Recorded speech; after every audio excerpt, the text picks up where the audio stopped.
Hello, hello. How's it going? So there's no audio on the screen, just so you know.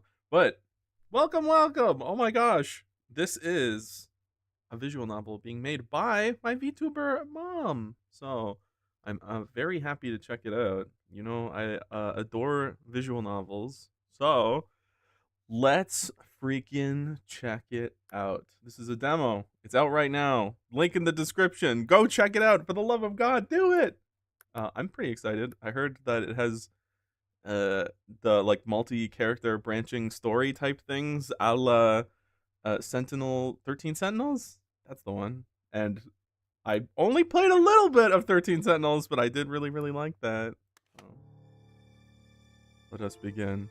I'm gonna have to probably play with the audio a bit because as soon as I clicked language before and it looked like it went straight into something, I was like, oh, whoa, hold up. I need to be blind for this.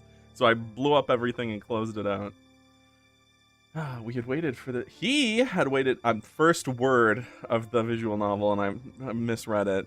That's bodes well for today. He had awaited this day for so long. I'm very excited because a ton of the characters that I've seen in this game look so much like me, and you know, and that it makes sense. It makes sense, but.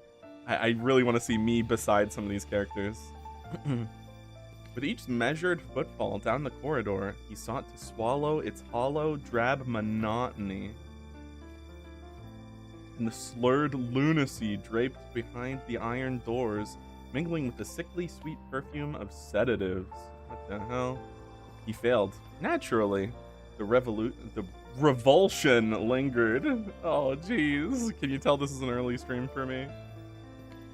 This was but a sealed, silent, and frigid reliquary, where some bound the suffering flesh, and others excised the mind, nothing more. Repetition breeds habit, habit dulls the senses, and births a far subtler beast adaptation. Well, taught him to admire these grim walls, to obey the cold edicts of faces veiled in white, to embrace a life ruled by the needle, and finally, mutate into a cog of this colossal machine, buried deep beneath graveyard, feeding the soil. It alters a man's very essence, down to the bone. Lantern light scoured the hall, casting monstrous shadows across the walls. He held his breath, his pupils blooming like dark flowers. Flowers? Oh my god, I've got that stuck on my brain because we played Deltarune Chapter 5 yesterday, and I've had that freaking Flower Man song playing on repeat. Porter's true face emerged, bleeding into the image in his mind, like overlapping x-rays. This was his final hour, his exodus from purgatory. In the gloom beyond the lantern's halo, even darker shadows spilled from open doors. Liberated souls thrashed with a feverish itch within the bowels. This is very ominous. Not far ahead, a door stood ajar just for him. Behind the narrow slit lay a deeper dark and a man fretting with worry. Here it is. His raspy voice stumbled into an awkward hush.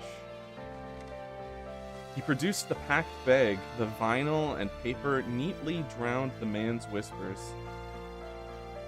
Guard changes at 12:30. The cars by the lake. Avoid the main road. He set the parcel upon the table. We never met, he finished for him. The man said nothing. He merely watched him, eyes flickering. Hesitation, longing, and grief drifted across his gaze, finally settling into a bitter calm. My brain keeps trying to readjust to catch the image of what I'm seeing in these flashes. It looks like some Alucard-esque figure. Maybe more Vlad Tepish. After I leave, the SRCA will call. Hello, Fred. How's it going? Schedule it for the day that Media Syndicate visits. They'll know what to investigate. Maybe he ate Alucard? Damn, Tim! What the hell? Also, hello. If I'm still around by then, he could promise nothing, only silently stare into those blue eyes. Don't be foolish. Your daughter would weep. Tied the bag, the man finally awoke from his trance. Indigo eyes gleaming. He slowly drew a key from his suit pocket. His palm was warm and damp, but the key was cold and dry. You must succeed. His voice carried a plea, heavy as a dark prophecy. They will manifest. He repeated his vow for the 1,000th time. The key grew warm. It's okay. Do what you must. I'm pretty sure this game also has like a fake language in it. I could be crazy. I'm pretty sure it has a, I say fake, like a made up language. Like a created, an original language, spoken language. I believe. I'm not 100% sure, but I believe that is the case. Wait, this isn't the lawyer game? No, this is not the lawyer game. He nodded and swung the weapon high before smashing it down upon the man's skull. What the hell? A heavy thud echoed throughout the room and down the hall. The lights flickered in its wake. The lifeless body collapsed soundlessly. Blood bloomed across the freezing floor. Toronto slang? Maybe. He stepped over the unconscious man toward the door. The dim light cast myriad ghostly shadows. Whoa. When the cold key slid into the lock, its soft click was snatched away by the howling wind. Through the door, distant lights ate away the gloom, and the iron thunder of the railway pierced the city. The iron thunder of the railway. That's metal as hell. That's awesome. Ah! Sick. It's the Elegy of St. Godhrkar? I'm not Godhrkar? Ah! References. What do we got here? Data sync. Language, ego, onegaishimasu. Skip mode, unread, sure. Thank you for playing Elegy of St. Godhrkar. Text speed, that looks good. Auto forward speed, don't need to mess with it. Locked entries. Show placeholders for locked entries? Reveal lies! Highlight only known lies. Whoa, okay. There's stuff going on. Audio ducking. Oh, yeah, that's good. Play in background. Keep playing music when the video. Yeah, that's good. All right, sweet. New game, man. Easy, normal, or hard? Normal. Verdicts required to unlock choices. The complete experience. All choices unlocked. Unlocked in New Game Plus. Enough verdict requirements and stricter trait checks for the ultimate challenge. I'm more of a not ultimate challenge guy. I'm not very abrasive in my when I'm looking for challenge, as anybody who's seen me play Souls games knows. So we'll go normal. A good omen. Ah. You betcha. Whoa. Okay, I think the game volume's okay. Let me know if it's too loud, but I think it's okay. Lie detected. No. Look here, boys. What a capital day. Clink clatter. He juggles the coins in his hand. Worn smooth and greasy from the years. For a decade or more, he's been hiding them. Tucks them in a dirty pillow or a worn-out shoe. Or just lets them ride in the damp lining of his bureau drawer. He sniffs deep, his mustache a sieve, drawing into his lungs air thick with machine oil, griddle grease, and sweat. Fresh air, the scent of freedom.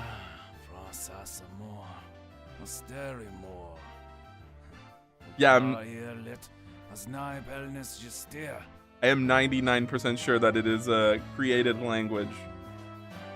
Fine tune, a fair omen. We've picked a perfect day, we have. Hell yeah. Right click to open the main menu, or use the shortcuts in the bottom right. Menu, auto, quick save. Okay, we are playing a visual novel. What is the menu? For sure, okay, so that's the log. Preferences? Preferences, yes. Main menu, quick game, save load. I'd like the quick save. Quick save complete. It's that easy, okay.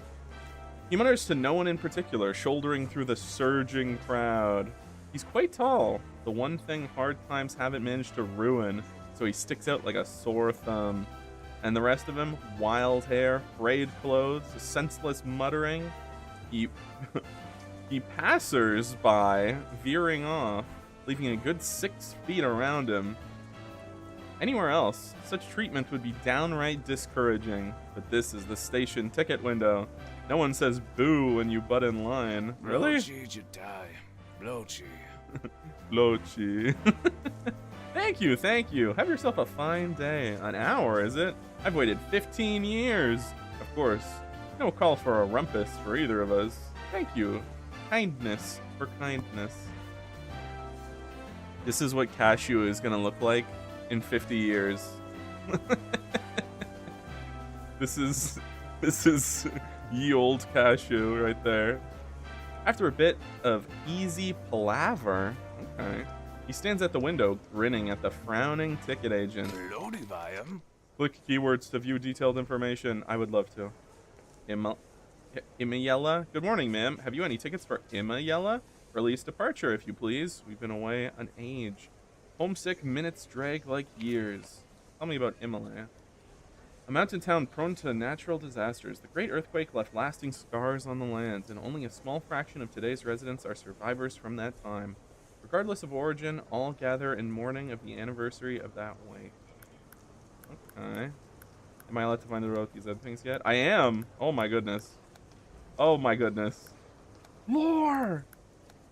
Okay, well right now we're only dealing with Himalaya, so right now I'm just gonna deal with that. We'll learn about the other places when it comes up. How many? Just one. She arches a skeptical brow, taking his measure from head to foot to make sure he didn't stash some kid in his pocket. 4 officers keep him under close watch, but none has cause to haul him in. Yet. The ticket agent shrugs.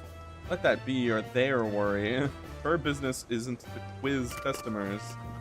One for Imayella. I kept calling it Imalaya. I'm mixing up the Y and the L. Imayella. Departing at 7 this evening. That'll be 2 Thil. Thil is currency, I assume. The primary monetary unit of Cromland, also known as Util. Util?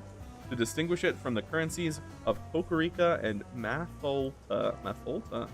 After enduring economic crisis and inflation, the purchasing power of Cromland's currency has been significantly diminished. Even so, it remains an indispensable part of Cromland's economy. Okie dokie. Just a moment, ma'am. Turns away, counting off a few coins in his palm. Looks like this is where we part company, fellas. Now, don't give me those sad eyes. It breaks my heart, too. He's actually crying. The oldest of you's been with me nigh 20 years. I'd give anything to bring every last one of you home. He lets out a loud, wet sniff. Nearby folks avert their eyes, eager to keep what dignity they can. But fate's a fickle mistress, ain't she? Well, now you've suffered enough. Trailing me, you're at last free to tumble into some stranger's coin purse. Congratulations. After a long ramble, the man slaps the chosen coins down onto the counter with absurd solemnity. I'll take this one. Just this one ticket. I'm afraid it's 20 cents, sir. That can't be right. Why, last time out of Imayella, the rate rose in 1539 and in 1547. The fare now stands at 2 Thil, sir. I can't speak to your last journey. Kindly pay the current rate, or reconsider your plans. His muddy eyes suddenly go rigid as a frozen pond. He lurches forward and his hands clamp onto the ticket ledge like a snapping turtle. Ma'am, you must sell me the ticket. I've spent 15 long years rotting in that hole and waiting for the day that I could return to Imayella. If I can't get back today, if I can't... Now, mister, rules is rules. You best be moving along or I'll be forced to summon the railway police. Sharp clatter of boot heels comes rolling up from behind. The man's shoulders drop as if he's been told the well had run dry. Elaine. Well, I suppose they don't mean much for us to have our wages yet. He slips right back into the peculiar habit of muttering over his coins, shuffling his feet as he backs out of the line. I'm shocked with how much, like, actual... For people who have played lots of visual novels, there is a shocking amount of, like, actual assets in this game. Not to get too much into the nitty-gritty, but all the different backgrounds being uniquely drawn, the characters being uniquely drawn constantly. I'm very impressed so far, and I'm not just glazing it. The train station returns to its usual bustle and confusion. The queue now brims with relieved good humor. Well, now that's a pickle, fellas. All told, we've only got 3, 1, 4. Need some scratch, big fella. A woman's voice calls out, thick with cigarette smoke. The last syllable drawn out like Mafolta toffee. Ugh. A soft confection made from malt, legumes, and dry fruits. Notoriously adhesive to the teeth. Typically consumed with hot beverages. Due to its high sugar alcohol content, excessive consumption may lead to unforeseen expulsions. Ooh la la. Weller turns toward it and finds a shrewd face beneath a crown of permed blonde curls. Thick, dramatic makeup leaves her years a mystery. Oh! Now here's a lady of quality. Fellas, chins up. Let's be on our best behavior. He doffs his hat to the woman. He offers her right hand. Brother, you're not wearing a hat. A late winter breeze plucks one last stubborn leaf and sends it dancing between them. She withdraws her hand, unshaken, with a small cough.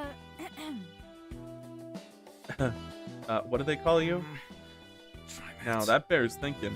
Any of you fellows remember? Reynard? No, that's the young master's name. Margola? Ah, Pet Costa's name ain't half bad. He ain't using it anyhow. Don't waste my time, alright? A nickname would do. It ain't important. Tell me about nicknames. An epithet used in lieu of one's formal name, typically derived from personal traits, behaviors, appearances, or amusing anecdotes. Burp. One of those ladies of the nights. They call her Red Light Roxanne. Oh, come on now. The Promlandians favor crafting distinct new names to reflect each person's uniqueness, making name duplication exceedingly rare. As for foreign immigrants accustomed to reusing traditional names, they often require sobriquets, I don't know what that word means, or nicknames to facilitate local communication and daily life. Alrighty, enter name. That's not how you spell Kashu. My name's Kashu. Will Kashu do? Kashu? Ain't nobody called that. Her gaze skims past his frayed coat, snags on the second button, her fingers give it a sharp twist to the right. What?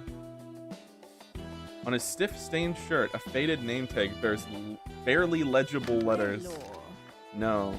87 Grillau. Wellor, right? That settles it. She pats his chest, satisfied, then fishes 2 prepaid tickets out and waves them under his nose. What is a prepaid ticket? One has never constructed a subway system, streetcars being the primary mode of urban transportation. Due to punctuality concerns, Moata streetcars often sell tickets based on time slots. Passengers may purchase riding permits for specific time periods in advance. Such tickets are referred to as prepaid tickets. Wellor obtained an afternoon citywide commuter pass, valid only on March 31st. Use the top left. Shortcuts to view relationships. Top left. My little picture here. Yep, that's me. Whalor. Age 40. Wow. He aged like a sack of bricks. I thought he was like 70 or something. Identity: homeless. A mysterious figure whose name, origins, and past remained utterly unknown. Suffers from nonsensical logic, absurd ramblings, and ceaseless prattle. Having spent over a decade locked away, His grasp of modern technology remains frozen at the invention of electric appliances. Even moving pictures hold his fascination for hours on end. I mean, they are amazing. Next train's in half an hour. Coming along, or are you going to stand here like a dummy? Let's do it. Loot. Loot. See that job site yonder? That's the Union's film set. Tell me about film. Oh my lord. A dedicated filming location coordinated by the Maorda Film Guild. Previously rented by the Labor Buggle crew. Buggle. Oh, that's probably pronounced bugle. My brain was just going bungo, so I was trying to force a bungo into there. Now that filming is complete, the props are being trashed for the next project. Okay. They just wrapped a war picture. Heard the backers got ties to the mob. This here's Jarl Hospital. Lives up to the reputation, a nest of bloodsuckers. Even the Marquis Bierdrisky? Woo, that's a hell of a name. Has to wait his turn to get a tooth pulled. Tell me about the hospital. Where are we standing that I'm looking at these two? What the hell? Formerly a church hospital, after being purchased by the Film Guild, it transformed into an upscale private hospital with x-rays, heart monitors, and electroshock spa chairs. Oh, wow. That Chappelle? Been shut up for ages. Nobody in the city hardly keeps the faith no more. Though I hear rich folks set up private prayer rooms in their mansions. The big shots. Chapelle. A local church ruined by scandal in 1539 when its clergy got caught smuggling people during pilgrimages. After the arrests, the congregation fled, leaving behind a crumbling mountain to a monument to holy corruption. Yikes. Character unlocked. I reckon they made their fortune too easy. Don't trust themselves to keep it. You know what Lando gets paid per picture? Lando! I know a Professor Lando. A cool 300,000 Phil. Just for that pretty mug. If I were him, I'd be praying twice as hard too. Tell me about Lando. Lando... you know, Lando looks a little bit like me. Just a little bit. One of the finest actors in prominent silent film era, renowned nationwide for his strikingly handsome features. Haha, yeah. Exceptional acting prowess. Well, maybe that's not so much me. And distinctive performance style. Maybe. He made his stage debut in 1537, swiftly capturing the attention of audiences and critics alike. Subsequently signing with Glossarn Media, he rose to fame in his starring role of Lord in The Train to the Madhouse. Gender male, age 29, identity actor. Actor. Two of them squeezing the packed tram like griddle cakes on the iron. Weller grows dizzy from her torrent of words and only manages to cut in when she pauses for breath. So then, may a fellow ask the lady's name? Right-click the speaker's name below to view their profile. Right-click? Oh. Wait, you mean left-click? Okay.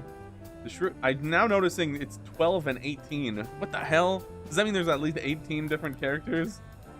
The shrewd woman who extended a timely helping hand when Weller was at his wit's end. She had observed him for quite some time before making her approach, calculating the precise measure of hope to feed him, ensuring she'd reap double the profit. Am I getting played? Identity detective? Okay.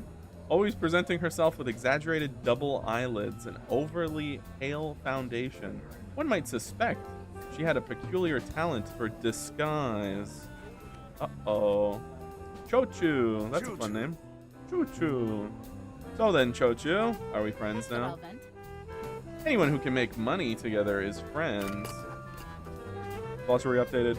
Chochu flashes him a smile. Her badly drawn double eyelids crinkling beneath the snap. Tell me about double eyelids. The eyeliner crafted... Oh, handcrafted eyelids. Beeswax double lid impression drawn above the eyelids. Exceedingly popular among southern immigrants. Chochu's artistry is so masterful that from afar it appears nearly seamless. He notices her foundation crack as she smiles, and dark roots show beneath her dried hair. Her respectability isn't half so solid as it looks. Pleasure's all mine, ma'am. Cho-chu. What can a friend do to oblige? Been watching you for a spell. You've been inside, ain't you? The slammer? Sounds like it. She stresses the inside with a knowing wink. He blinks. Sure, he takes her meaning. Oh, that house. Word travels so quick now. Or is that hole more notorious than I reckoned? Hola, shore. Didn't hear it from nobody. Just observation, big fella. That's the foundation of our trade. Anyways, you just got out. You're short on scratch. I need an extra hand. Match made in heaven. Pleasure doing business. Ah! Choices must be unlocked to alter. If locked, you can only proceed according to the character's thoughts. An extra hand? What's it pay? Well, this one's lit up. This one's a little scratched, so I'm gonna try. Not enough verdict to unlock this choice. I need verdict. What's it pay? Chocolate motiras. Name your price. Coke Zero break. Stay hydrated.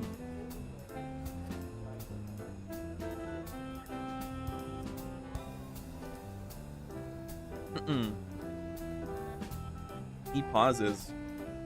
Fingers worrying the little hoard in his pocket. Those few coins are his whole estate. He doesn't even have a bed for a snack. A single ticket runs 2 thil. Who knows what a room would set him back? 10 thil? Way more than that by a long shot. You big as a mountain, dreaming small as an ant. Cho-chu bursts out laughing, too short to reach his shoulder. She gives him his elbow a playful slap. Just then, a familiar figure flashes past the window, and the woman at once waves to catch their eye. Lene! Hey there. Hello, Lene. Whoa. Bar's headline dancer performs at the Lene the Flame. Has been Cho-chu's friend for years, though partner in crime might be more accurate. What the hell? She's 24, dancer, female. Her career has been just as plenty as Cho-chu's, though illiterate. She's managed to collect paychecks from both the Temperance League of Women and the Silence Act Liberation Front. Hey, maybe we're not so different. Me and this maid. Also, 47? What the hell? Hello, Lene. Lene sits on the bar's front steps, sharing a placard for the Silence Act with several other women. Tell me about the Silence Act. She's just like him for real. Passed in late 1548, this act prohibited the production and dissemination of musical works containing vocal performances, which also impacted the quantity of instrumental performances in public. The unbridled libertine movement increasingly clashed with religious beliefs and moral codes, linking music to various unlawful acts. Held by the Temperance League of Women and the SRCA, the Silence Act officially took effect in January 49. Whew. Oh, I'm sorry, what? That was note 1? Also, flowchart. Oh my god. Complete all 4 chapters of day 0 to proceed to the next day. Oh, okay. Lene sits on the bar's front steps. Yep, Silence Act. Ah. Whoa, cool. At Cho-cho's call, I want to call her Cho-cho. Cho-chu's call. Her eyes brighten as the tram pulls into the station. Lene darts over at once. Where'd you run off to last month? Mother Naughton? We can't scarce up enough of hands? Who is Mother? The title for elder nuns at the West Leary Faith. They typically reside in convents or seminaries, devoting themselves to raising orphans or tending to theology students, leading lives of simplicity and piety. They usually remain unmarried for life, upholding vows of chastity, poverty, and obedience as a testament to their devotion to Birctreel? Whoa, okay. I'd like to read about Birctreel. That fat old hog threatening to dock our pay again. What the hell? Can you talk about her like that? Mother? Shh. Ain't your concern. Got a job lined up, so today's looking fat. Fair, no middlin'. Foreman didn't show. We ain't stuck shouting slogans all day. There's another rally across from the SRCA branch the night after tomorrow. I can't make it. You coming? Tell me about the SRCA. The Sound Regulation and Control Agency originated as a public welfare subsidiary of the Verithesis order, gradually acquiring law enforcement authority following the enactment of the Silence Act. This institution primarily oversees the regulation of music-related activities, managing musical performances, entertainment venues, construction sites, transportation, and other noise-generating domains. Construction site? That's a bizarre addition to this. I guess if it's noise-generating, the whole thing is it's just sound regulation, so that's kind of funny. It reviews the production and distribution of audiovisual materials and related equipment, possessing full jurisdiction to investigate, monitor, and enforce penalties against any violations of the Silence Act. They love their quiet. She waves her placard, and the slogan, "Revel in pleasure, weep for your kin," runs with wet paint like a corpse that won't shut its eyes. The tram bell clangs its warning, and Lanai's words tumble out all the faster. Be at the site before 5. Grab the placards from my room. The pro side peels off. So flip them for the opposition. I've marked them all. The organizers and old acquaintance promised him 20% off. Don't fret. The pay's still juicy. Just remember the new slogan. Don't silence the sound. We hold the ground. Next time for sure. See you later, Lanai. This is an adorable expression. She tosses a half-hearted wave, flashing just enough of a smile before drawing back in. For number 87, her personal cushion so long, he's at his last grasp. How do I pull up the people again? Ah. Frenemy? That's funny. Okay. Oh, yeah. Damn, we got him on here now, too. I want to look at people. People. Society? No. Culture, religion, factions, music, objects, biology, other. Oh. Oh, no. Oh, character. I'm a fool. Hey, I'm wondering what this number is in relation to. Because just there, poor number 87 has been our personal cushion so long. He's at his last gasp. What? So that's a partner in the take two. Take two. We need to grab a placard and paint ourselves somewhere. You joining the Temperance League of Ladies? Don't be a sap. We're playing for bigger stakes. Tell me about the Temperance League of Women. The Promlands Women's Movement Leadership Organization, established in 1531, is dedicated to advancing women's social reforms and combating unbridled liberalism. Through active propaganda, education, and lobbying efforts, the organization advocates for tempered liberty, restraining self-indulgence to achieve universal equality. Similar, but not quite. While championing the protection of women's rights, promoting social reforms, and alleviating moral education. Moreover, the Alliance has pooled resources to establish numerous schools and organized women's sit-ins and marches to pressure the government, serving as a pivotal force in the passage of the Silence Act. Weller looks skeptical, and Chochu snickers. She fishes out a small mirror to see if her eyeshadow is smudged onto the lower lashes. Relax. Ain't nothing that'll lend you back inside. Just stand behind me. And when I'm talking, you just put on your meanest mug. If they start doubting me, you nod along like you agree. That's all? Chochu snaps her compact shut with the sharp click and sighs. And she sets the lecturing him the syrupy rasp of hers. That's all. A delicate thing like me needs a proper guy to rely on.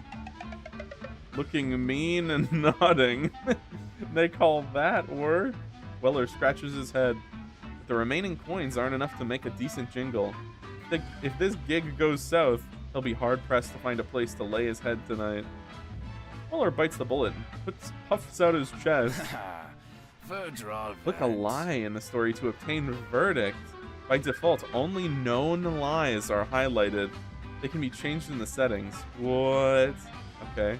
Haha, don't you fret none. I used to watch the door for a joint. Could handle 3 fellas at once easy. I've gained 1 verdict. Hell yeah. Grand!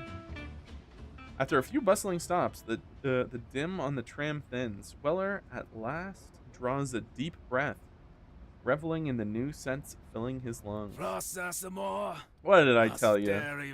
Fine day, fair omen. As the tram bell clangs again for the next stop, Chochu rises at last. Here we are, off the tram. Follow me. So then, where are we bound? To my agency. You have an agency? Me, yep. I'm a detective, friend. And now you are too. What case are we on? Who's the client? Wow, we accepted that incredibly fast. A fellow called Widden Lochno. Hey. What was your name again? What was my fellow's name? No, you were Lando. Not Lochno. Close, but not quite. Dante really fell on hard times. He's working as a temp detective now, I guess. Point ain't who he is. It's what he's gone and done. Judging by his tone, where are our eyes wandering? That thing must be worth a whole mint. Feel like coming along and making this a tidy fortune, big fellow? Okay. I'm down for a fortune. Flowchart. W2. Let's do it. The score. Wait, what was this check called? A good omen. Oh.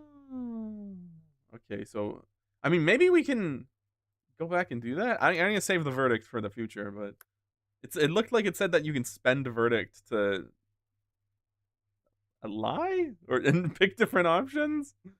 Let's see. The score.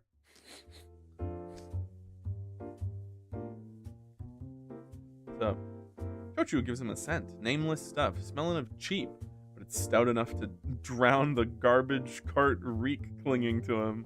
Oh, thank you. What Chochu demanded was the cheapest suit in the shop, but to Weller, it's the finest rig he's ever laid eyes on. He gives the clothier a final wave and falls in step behind her towards the agency. Our client's likely waiting on us already. Remember your part. Oh, yeah. Standing behind you. Make a scary face and agree with you is what you're saying. Mm-hmm. Perfect.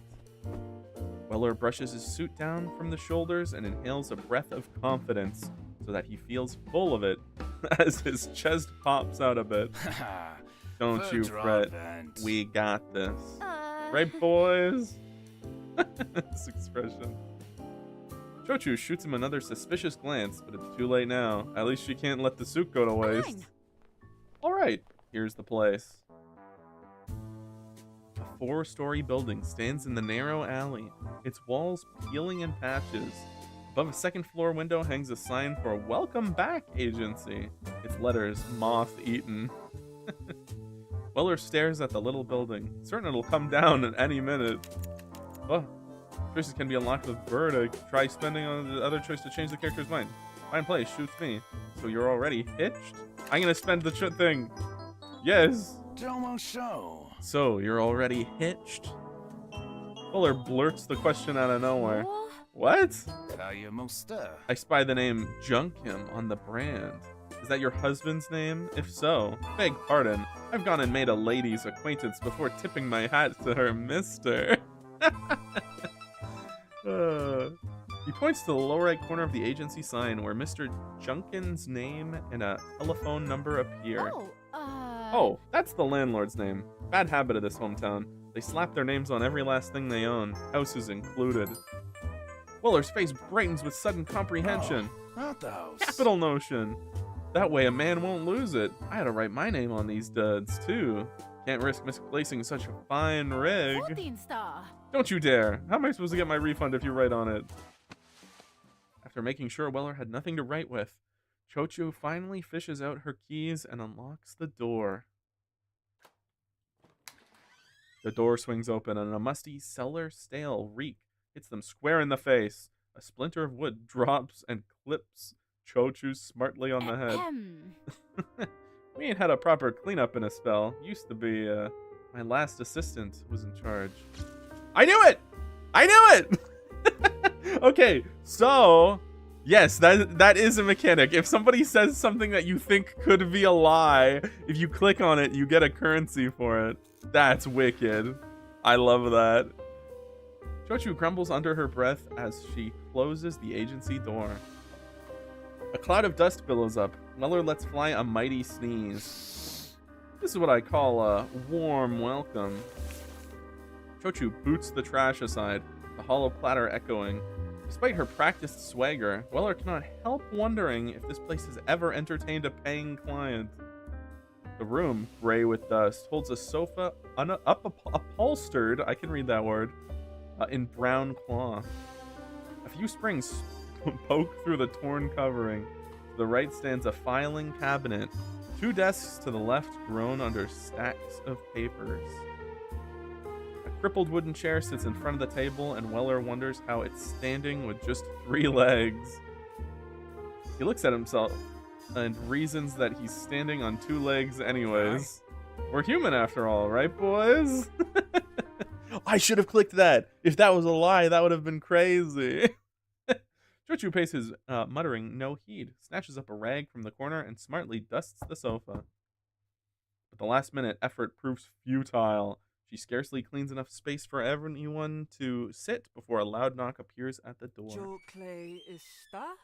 Which of you is Junkim? Hello.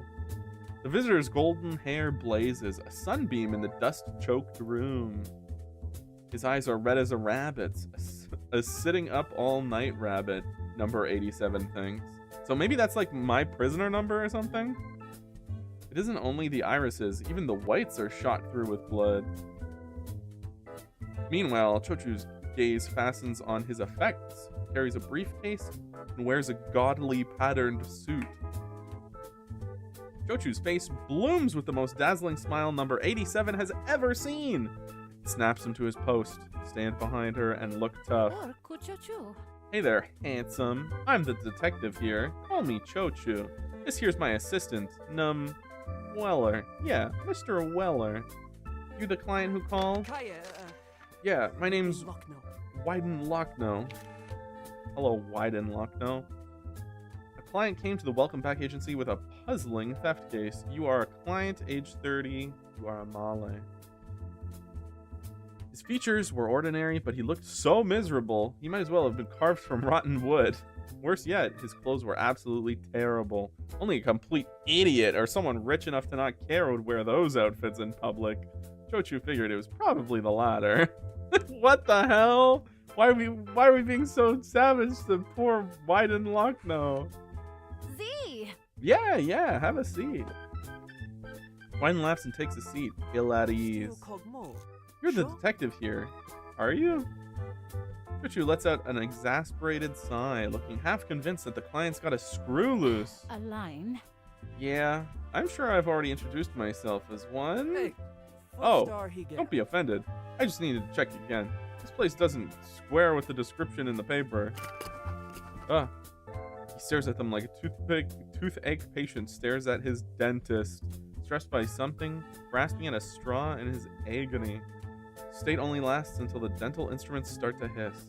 Tell me about a dentist.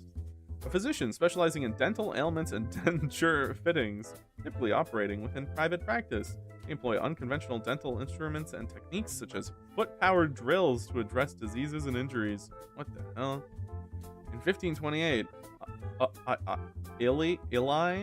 Eli City Medical University hosted a technical competition for dental interns. The winner is said to have achieved an astounding record of 700,000 foot pump rotations per minute. Thereafter, the participating patients and the university were entangled in litigation for a full 5 years. What the hell? Well, I don't think there's a line here. I'm sure we can help you. That could be a lie. I hope so. Really. I came here looking for something. You've come to the right door, kind sir. We look for anything and everything, even if you lost an arm. Do we search for arms? My arm is perfectly sound! Wyden, grave of countenance? Whoa. Leans in towards the 2 detectives and lets out a dejected sigh. Go on, speak your piece, mister. That's right. Trust the walls are deaf today. I've lost a Ka- diamond. My diamante. A jewel heist. Chochu's face lights with a dazzling smile. Jewels, her favorite. A treasure trove flashes through her mind, convincing her that they've hit the jackpot this time. Le? Oh? How big was this diamond? What sort of cut? Was it insured? Where'd you see it last? I don't know. No, I mean, it was blue, I swear. I left it in the warehouse. Now it's gone. Vanished into thin air. Someone must have slipped in and stolen it. Okay. Dash it all! You must help me find who's behind this. I must get it back. Oh, Hendela. Oh, we certainly shall. After laying out the particulars, their client opens up his briefcase with a sigh of relief. At the rustle of paper, Chochu and Wellor trade a glance and rub their hands like a pair of flies. Gazing at her slick hands, Wellor ponders gloomily how he could snatch the money faster than her nimble movements. What the heck? Wyden produces only a slip of paper covered in writing. This is the address of the warehouse. Chochu looks at it for a moment before she hands it over to Wellor. And since it seems it's time to price the client, she clears her throat. The job starts at 100 fil, mister. 15 fil a day, no refunds if we finish early. Hello? This is highway robbery! What a mind reader. Number 87 reckons. Surprised they had the same thought. The woman just smiles, her voice slick as a horse trader's. Hola, sure. No pay, no sparkle. Ain't that the way? Ain't that just the way? Trust me, sir. What's this next to that diamond of yours? Barely a crumb of the loaf, I'd say. Gee. Biden bites his lip. Chochu doesn't see that the other part of the balance scale holds not the diamond's price, but his life. Louise. Pay half up front, the rest when we turn it up. Okay, fine. He stoops over his briefcase and rummages until he fishes out a roll of notes still stuck to a payroll slip. Tell me about a payroll. Slip of paper recording police officers' attendance and wages generated every pay period. Contains detailed information such as base salary, overtime pay, allowances, bonuses, and deductions. For some reason, Weidenlock knows actual working hours consistently match precisely the minimum required. He carried his record from Eli City to Mota, month after month, year after year. Hello, Legum, how's it going? Poor man. Not enough. He digs again. The last scrapes together the deposit. But you must handle this properly, swiftly, and with discretion. Don't go asking questions, and don't you dare go to the law, got me? We earned $50. Oh! Behind the nodding Chochu, Weller stands speechless, eyes glued to the money in her hand until she slips it into her bodice? Bodice? I don't know what that is. A bra? Trying to troubleshoot a 3D printing issue, not having much luck yet? Oh god, that sounds nightmarish. Well, I pray for you. I've never used a 3D printer before. My brother is like really into his 3D printer, but yeah, I've never messed with it before, so all I can say is good luck. Birctreel. Don't you fret, sir. We'll be on the trail in 2 shakes of a lamb's tail. Then I'm counting on you. He gathered up his leather bag in a hurry and lit out the office like the devil was after him. The door finally groans shut, and more plaster dust drifts down like snow. Chochu lets out a whoop and dives for the deposit money, licking her thumb to count the bills at a gallop. 10, 20, 30, 50, 100. Ha! This fellow's a fat sheep if I ever saw one. While she's having her celebration, Weller ambles over to the window and presses his big head against the grimy glass, peering down at the streets. He's making tracks, ain't he? Boy's like a thief with a dog nipping at his heels. He looked fairly spooked. Ugh, for slut. Don't you go worrying your... Oh my... You can't say that on YouTube. Don't you go worrying your head about that. Even if he is a rogue, he's our benefactor for the time being. Empire. Get away from that window before you go and bust the glass. Weller immediately peels himself away from the pane. Down below, their new employer scurries through the alley and dives into a police carriage. Curiouser and curiouser. New arc unlocked. General. Look at this! Look at this! Look at this character!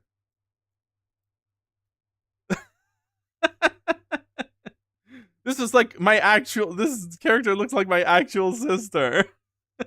We're identical. She looks like a twin.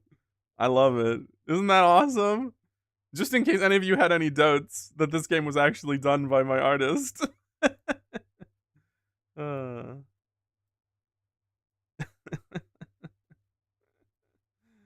love it.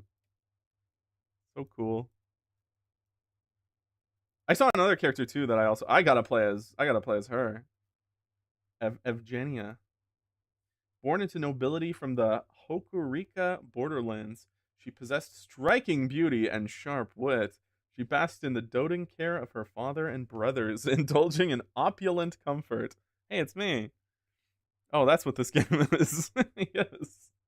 Yes, I would like to. I want to read that arc. Cool.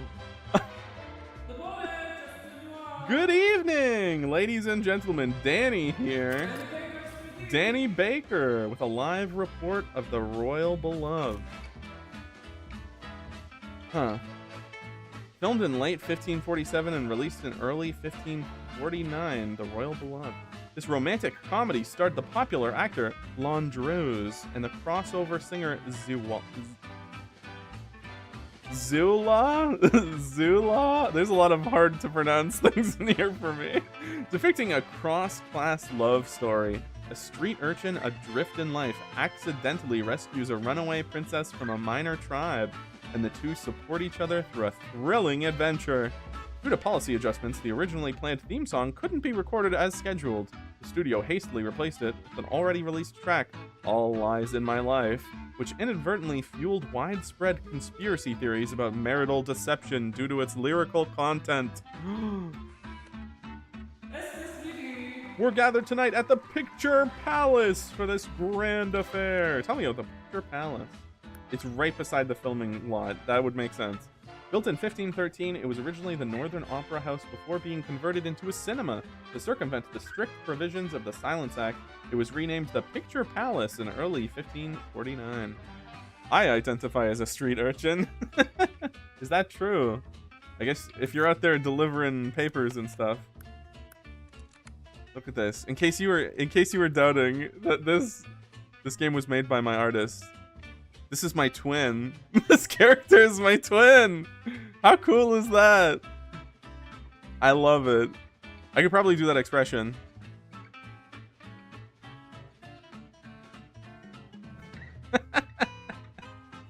Oh man, it's so freaking cool. Peachy keen, let me tell you. This is the Picture Palace. Uncanny. It is. It's my twin. It's my twin. There's at least one other character who I've seen that is my twin. Cheers rise from both sides of the red carpet, soon drowned by the pop and flicker of flashbulbs. First to honor us with her presence, Melvorine Glossarn, the miracle queen of the silver screen. Now I have confusing emotions. Chief Operating Officer of Glossarn Media, overseeing the conglomerate's overseas operations in Promland. Renowned for sharp business acumen and exquisite musical sensibility, she's hailed as the Queen of Promland Media. When the Silence Act approached, Meverine swiftly recognized opera's decline and cinema's vast potential. She pivoted decisively to film, leveraging her experience in records and networking to forge rapid alliances with production studios. Identity, COO. She's 43 and famale. Ooh la la. A slender leg steps out onto the plush carpet. I mean, what? Steps out on the plush carpet. Melvorine glides from her vehicle, offering gracious nods to the screaming throng. Thank you all. It promises to be a wonderful evening. From phonograph beginnings, Glossarn Media has taken their genius from capturing sounds to transforming it into the very foundation upon which our latest triumph stands. Did I already read about Godhrkar Media? Established in 1488, originally founded by Maud Fabo, to expand its overseas influence. I would have remembered reading Maud Fabo. The group established related subsidiaries in Promland, investing in and managing numerous theaters. Its successors dedicated themselves to nurturing vocalists and researching emerging media technologies. The company went public in 1544 and has since become one of the largest media enterprises in Promland. Unlike other corporations, Godhrkar did not exploit its developed vocal recording technology for large-scale commercial profit, but chose to disclose its findings, sharing them with society. Moreover, the company actively engaged in cross-disciplinary collaborations, making direct contributions to the advancement of sound films. Yippee! Whoa. The cheers fade as she disappears inside, only to rise again when the next car arrives. Hot on her heels is head of the film union, celebrated producer Mr. Leon Smiley. Is it Smiley or Smilv? Smilv! That sounds like a Pokemon name. I love that. Chairman of the Moana Film Guild and honorary producer of several box office silent films. His romantic affairs frequently become the talk of the town, having graced the front page of Moana's gossip tabloids for 4 consecutive issues. I gotta hook up Birctreel to get like a suit outfit with all of the suits that I'm seeing her draw in this. I gotta get me one of those. Leon demonstrates remarkable expertise in meticulous on-set coordination and shooting logistics. Films under his supervision rarely face delays or mishaps, save for that ill-fated Labber bugle. Identity producer. The hat is pretty sharp. What? Oh, that suit. Your autocorrect hates you. All eyes shift as a distinguished gentleman steps from the vehicle. His tailored suit speaks of quiet wealth, gold speckles framing his aristocratic face. Next to Godhrkar's showmanship, he seems almost modest. But in opulent, glittering Moana, no one passes unremarked. Moana, we are over here. So our other character is in Imiela. We are in Moana right now. A phoenix city from past disasters and wars, generations of migrants have shaped its unique landscape. This distinct culture has attracted countless filmmakers, and with the rise of the movie industry, Moana has entered a new era of prosperity. Cool. Mr. Smilv! Care to comment on the Morning Post's interview? Rumors about your involvement with the singer at Godhrkar Media, Mr. Smilv? Mr. Smilv! Reporters thrust microphones before he can steady himself, yet Mr. Leon Schmilv maintains a perfect calm. I'm grateful for the press attention. The Royal Beloved offers more than fine storytelling. Tonight, debuts some remarkable new methods. I do hope you'll all attend. Filmed in late 1547 and released... Oh, yeah, we read this. Oh. Applause ripples through the gathering as... I almost read this as excrement. Excitement for the picture reaches fever pitch. Thank you, Mr. Smilv. We are certain the premiere will prove a veritable feast for the eyes. Thank you, Danny. And now, our final guest of the evening. Let's welcome our devoted patrons, the noble house from abroad, the Birctreel family. Oh, that's going to be hard to pronounce. Whoa, look at this fella.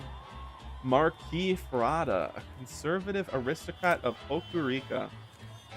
Having endured exile, he carries an unorthodox air among Hokurika nobility. Rarely attending salons, he exhibits a deficiency in artistic discernment. Beyond the natural gas and Long's Delight deposits among his fief. Long's Delight. Deposits upon his fief.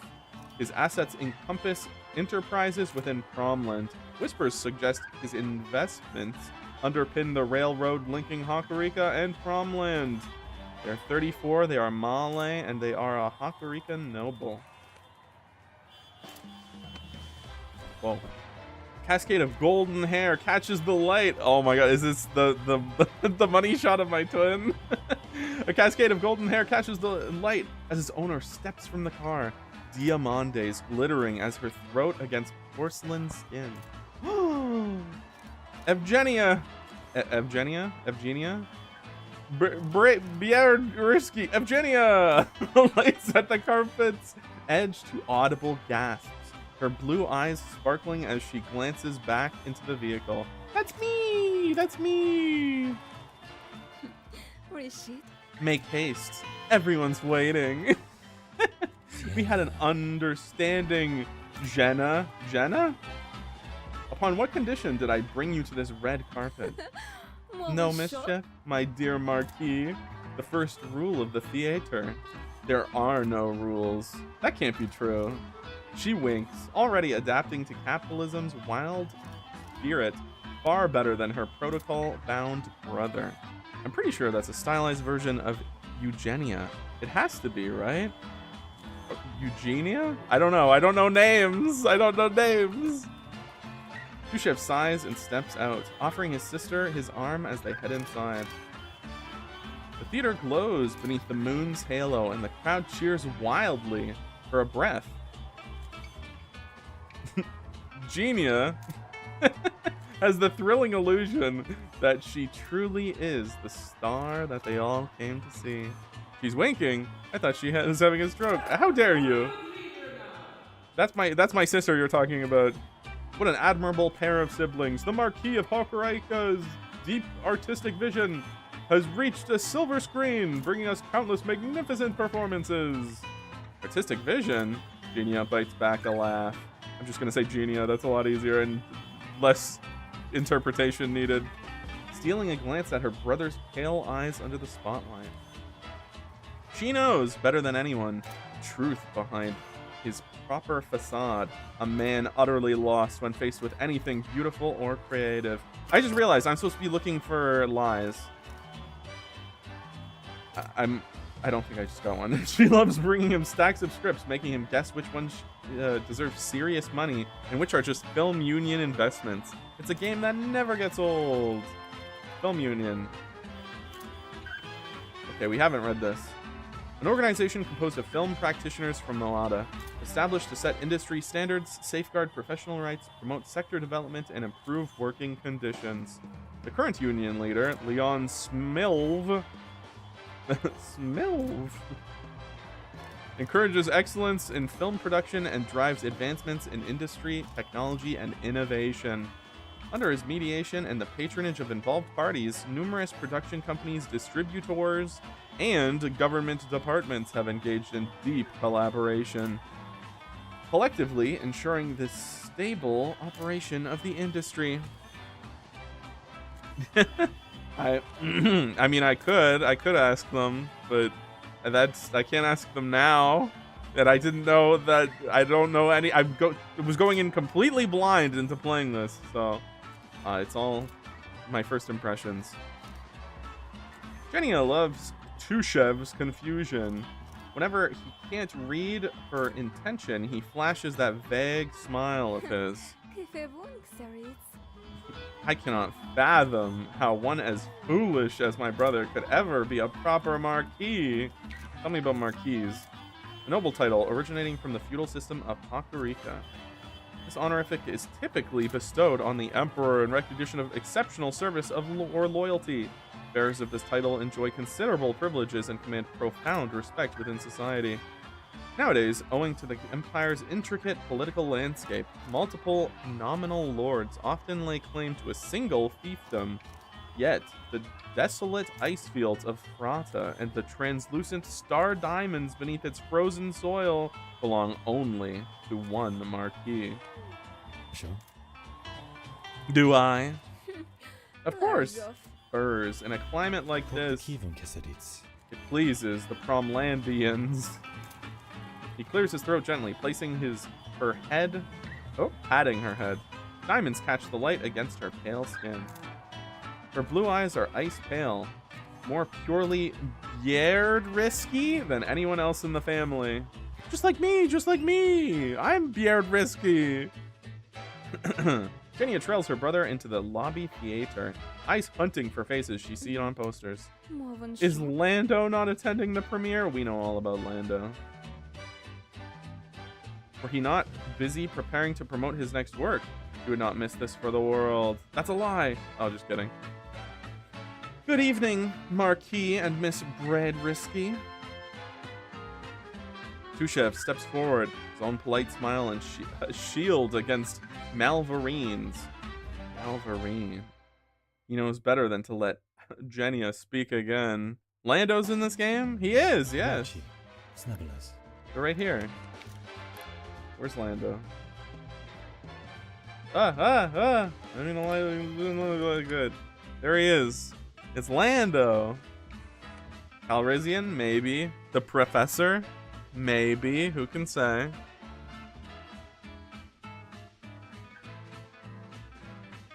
Stay hydrated. Thank you for the invitation, Miss Glossarn. Genia calls it guest room face. That uncertain expression one wears when visiting strangers. I love this.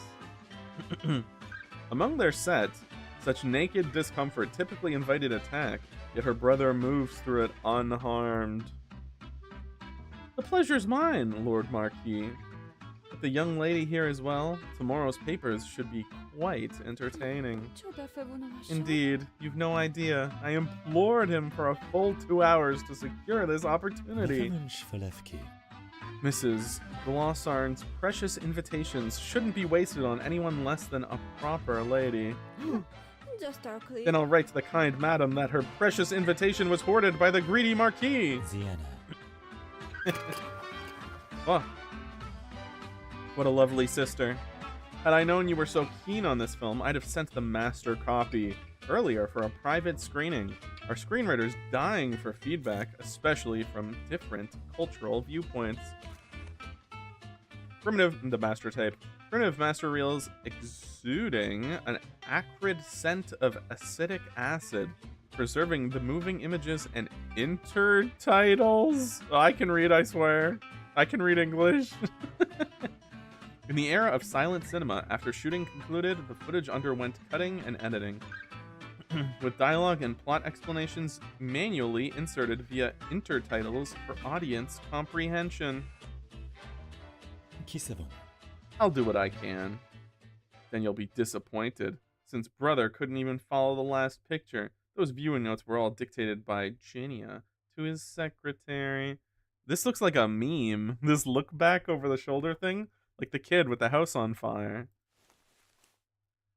At the woman's flattery, she swells with pride, since she is Tushev's proxy in matters of taste. Distant music drifts in. A saxophonist. Is that what they're called? A saxophonist steps into the screening hall and quickly joins the players who are tuning up. More blues. Musical genre originating from the archipelago, renowned for its poignant and melancholic tones and distinctive musical structures, flourished in Promland during the mid-15th century and later evolved into jazz. The financial crisis sparked a series of social upheavals and ethnic tensions, fueling the rise of unrestrained libertine spirits, where blues and jazz became outlets for countless artists and audiences to express emotions and seek self-liberation. Unlike the symphonies popular in early Promland, blues required neither intricate arrangements nor lavish instrumental accompaniment, a trait that allowed it to endure as one of a few surviving musical forms under the stringent musical restrictions. I fear Moada has no symphony orchestra any longer, my dear. She gazes wistfully towards the screening room, where full orchestras once played for silent films. Now only 2 saxophonists sit in the vast empty space. Hire a few violinists, and tomorrow's premiere would land in the crime page. Is the Silence Act that strict? I suppose the city permitted public musical performances. So long as the number of instruments does not exceed 7, compliance is presumed. Even so, Poimensko is far more lenient in enforcement than its neighbors. This is where we are from, I guess. A natural fortress covered by strategists throughout history. This crossroads position has attracted many migrants over the centuries and shaped unique cultural landscapes. Oh, no, that's over here. So we come from... Where's Hakurai, whatever that place was called? Ska! Maybe I don't have it yet. We've talked about it so much. Surely I have it. Have you considered debuting in Hakurika first? Or would the Holy City enforce it with even stricter hand? I'm gonna spend my lie points. Just a minute. Would the Holy City of Thalazak enforce it with even stricter hand? The Holy City of West Leary Faith, one of the Cromland's oldest cities, serves as both the birthplace and seat of the church. Over time, it has evolved into a center of religion and culture. Many bell towers standing as symbols of the devotion. Cool. Of course, beautiful, solemn, and dreadfully austere. A silent prison, if you ask me. It is, after all, the RSCA headquarters. Genia nods, reconstructing Melverine's vision of that dreadful place. The chapel spires, the cold eyes of watchmen, the very air thick with oppression. What about the mass music? Is that forbidden too? Oh, it gets a bit more breathing room, but no congregational singing allowed. These days, grand mass is just the priests droning on without choirs. Choir, an integral component of ecclesiastical. There's no R here. I can't pronounce it. I don't read English good. And religious observances, typically composed of rigorously trained seminarians selected through exacting standards. The most distinguished choristers master diverse sacred repertoires. That's another word that I have. I know, but I can't pronounce it good. Repertoire. Capable of intoning extraordinarily complex polyphonies. Polyphonies? Following the ratification of the Silence Act, the ecclesiarchy disbanded all choirs in Thalazak and henceforth prohibited the chanting of sacred hymns during liturgical ceremonies. Are you sure this game was made by your parents? Hey, come on. We already made an illiterate joke. How dreadfully stifling. Precisely why the General came south to dabble in pictures. Tell me about the General. Oh, hey, this kind of looks like our main fella. Born into the Hakurika military ranks and renowned for his lightning-fast decisiveness, he earned the moniker the General. After a tumultuous journey south to Promland, he became the underground godfather, ruling over Thalazak. Following the downfall of the Duran gang, the Bradrisky syndicate absorbed its remnants. Under the covert directives of Marquis Tushev and Frada, the general established Bradrisky. He could have adopted them. That's true. Land transport, gradually shifting assets to legitimize their operations through railroad ventures. The Launder syndicate funds Hadrine invested in the war epic Lauber Bugle through Glossarn Media, currently netting a staggering $2 million deficit. I have to imagine that is staggering. Also, hello, Jack. The General! Is he to attend the premiere as well? Not via the front doors. He said cameras make him jumpy as facing down rifle sights. As he is wont to say. Khrushchev lifts a handkerchief to his mouth, as if to stifle a curse on the tip of his tongue, while his sister fretfully worries at the jewels on her gown. Adrain Yankeril. Why her brother persisted with that beast is beyond Genia's comprehension. The man was a savage, brutal and coarse, with no more manners than a rabid animal. Their last meeting had left her breathing his gunpowder stench for days. Oh, okay, so that's the name of the general. The mere thought of him sitting beside her sends a chill along Gina's spine. Gina?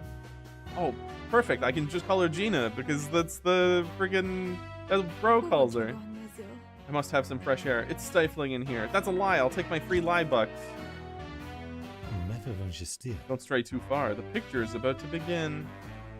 That is precisely the point! She offers a quick curtsy and slips away to her brother's weary sigh. Okie dokie. She enters another hallway filled with chattering movie people, nodding politely.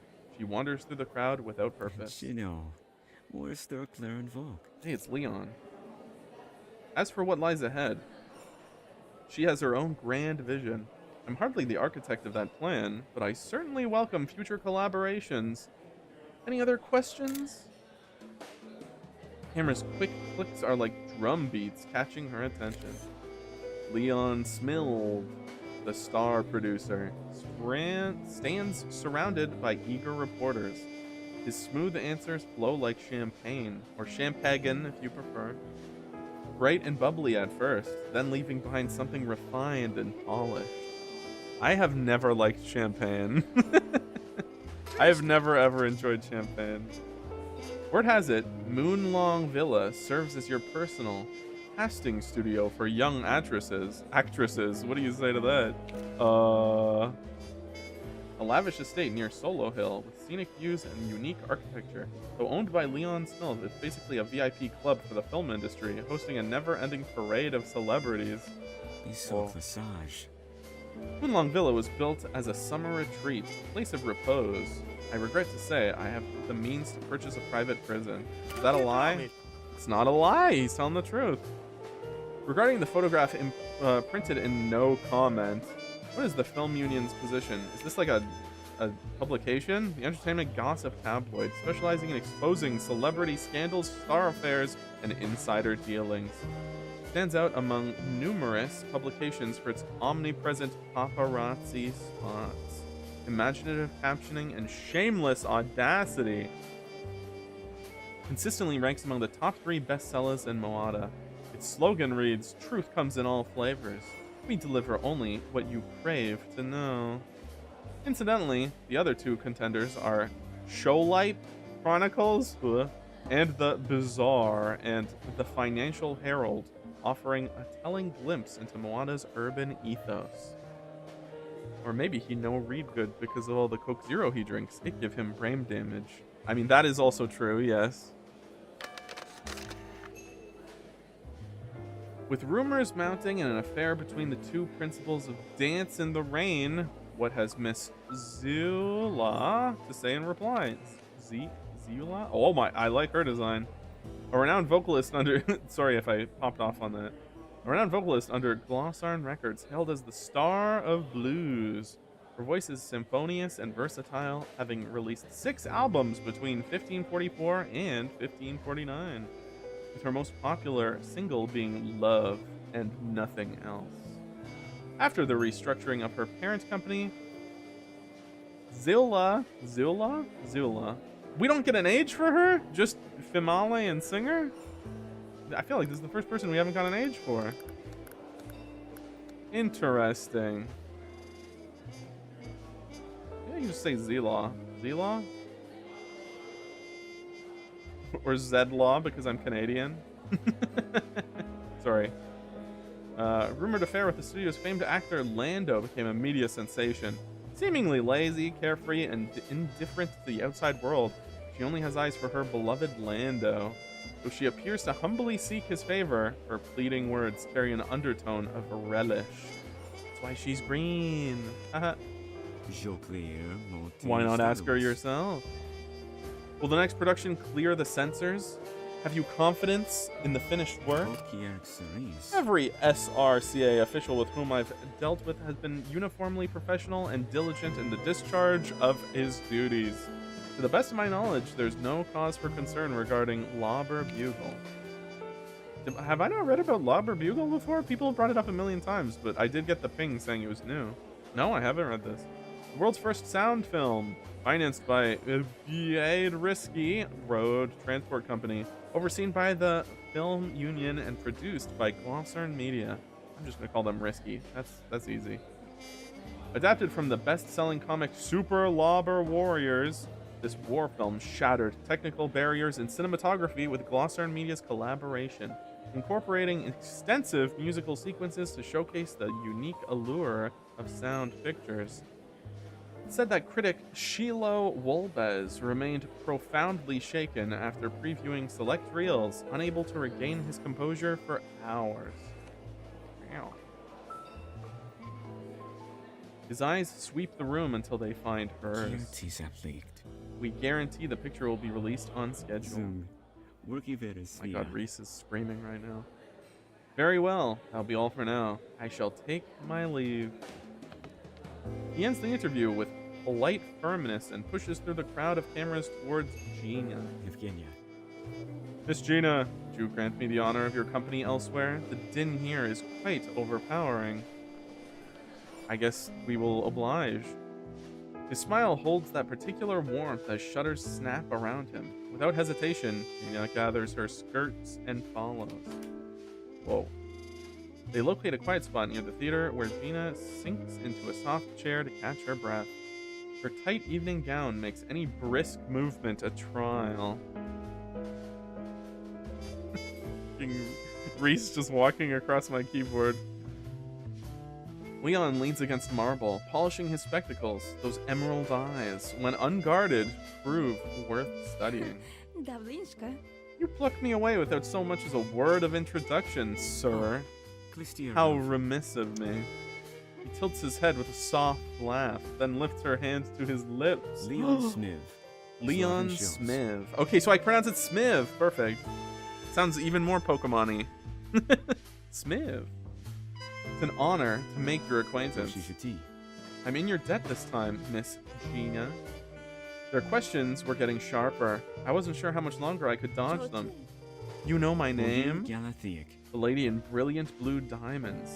The Godhrkar Marquis sister. I'd never forgotten those words. Though I am now fortunate enough to meet you. The Marquis turned down every invitation I sent. That tiresome man. He's made me a prisoner in that dreadful hotel ever since we arrived in Moada. But in Moada, isn't society everything? One of the. You do seem to relish your dealings with the press. Leon Smiv, vaunted architect of silver screen dreams, seems to her a ballet dancer forced to perform before a court of jesters. Unable to resign or quit the stage, he can only parry each question that might stir an uproar. You must find this rather diverting, Miss Gina. Unlike you and your brother, who can dismiss them without a word, and have done, we must strain every nerve to court their notice. Yes, even dance with them, if need be. I really hope you guys cannot hear this cat, but he is, like, really going nuts. Gina rolls her eyes. If those unscrupulous reporters dare thrust their cameras beneath her very nose, they'll have Ghani swept. They'll lock them out. What? Gina's lady maid since childhood, bound together by years of shared secrets and whispered conversations. Her natural stutter left her painfully shy, always shrinking into the shadows of grand rooms. Though clumsy with service, her unwavering loyalty and tired devotion earned her a place of her mistress's side, even on the journey to distant Moada. Clumsy maid? Oh my god, that's one of my favorite archetypes. I love clumsy maids. But is it true what they said? Are you truly in that sort of liaison with Zila, the blues star? Leon feigns surprise.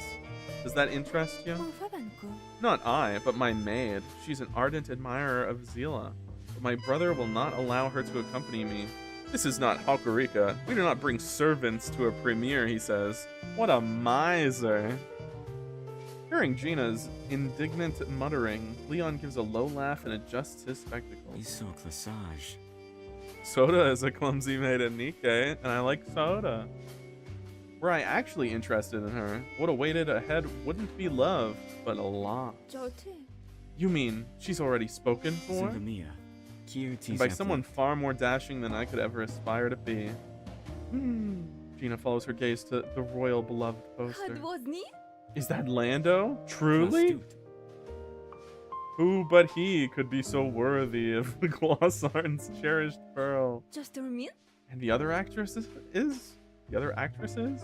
You don't keep them at Moonlight Villa, do you?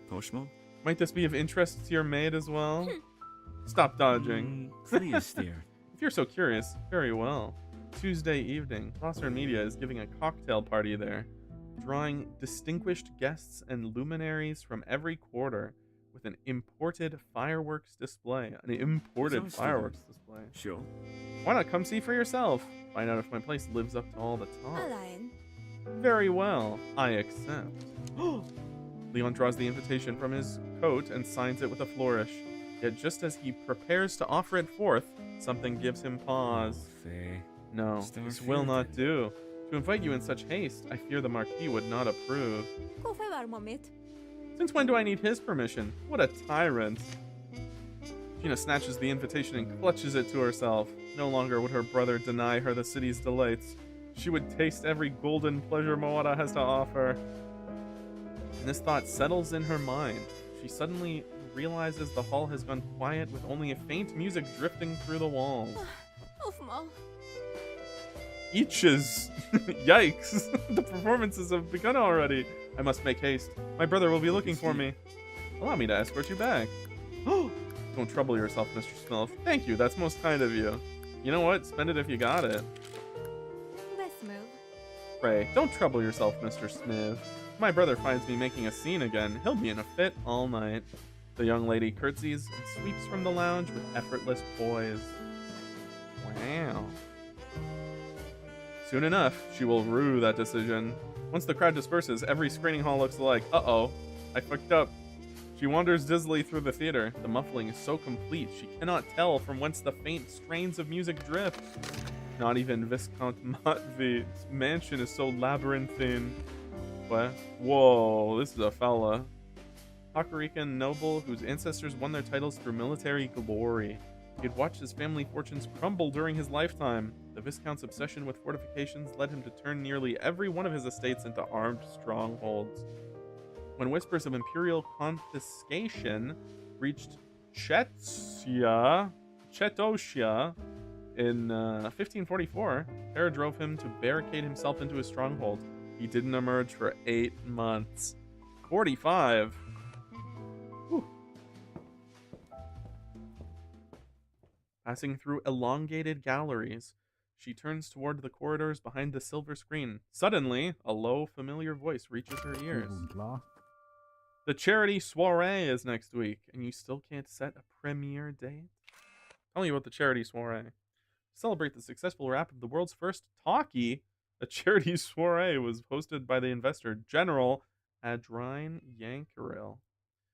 Among the social elite and film stars at the gala, some war veterans were also invited, survivors who struggled to reintegrate into peacetime society, yet found employment opportunities in the war picture.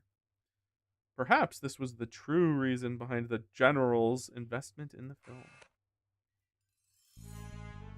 I can offer but one assurance, General. It will be released. We ask only a little more patience. Patience? Had I not shown that damned patience last year, we wouldn't be waiting now. To the devil with it. Why must you turn a war picture into such a thing?